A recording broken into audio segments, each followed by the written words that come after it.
நம்ம பல நேரங்கள்ல என்ன நினச்சிக்கோன்னா, நம்மளுக்கு காது நல்லா தான் டாக்டர் கேட்குது. எனக்கு ஒண்ணுமே பிரச்சனை இல்ல அப்படின்னு. ஒரு நம்ம வீட்லயோ, ஆஃபீஸ்லயோ இருக்கிறத வச்சு நம்ம நல்லா கேட்குதுன்னு சொல்றோம். பட் அதை ப்ராப்பரா நம்ம டெஸ்ட் பண்ணி பார்த்துருக்க மாட்டோம்.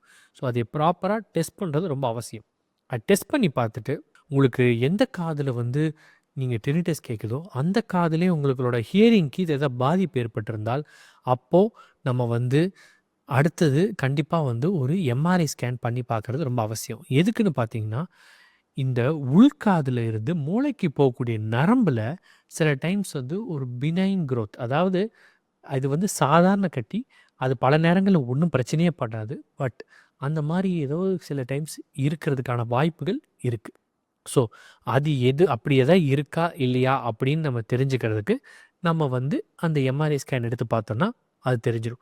இதில பொறுத்தவரைக்கும் என்ன ஒரு நல்ல விஷயம்னா, அந்த கட்டினால அது உயிருக்கு ஆபத்து ஏற்படுத்தக்கூடிய அளவுக்கு பெரிய பிரச்சனை எதுவுமே கிடையாது. அண்ட் அதை வந்து நம்ம சர்ஜிக்கல் மூலமாவோ, இல்ல வேற சில ட்ரீட்மெண்ட்ஸ் மூலமாவோ அதை வந்து நம்மளால கம்ப்ளீட்டாவே நம்மளால ரிமூவ் பண்ணி குணப்படுத்திற முடியும்.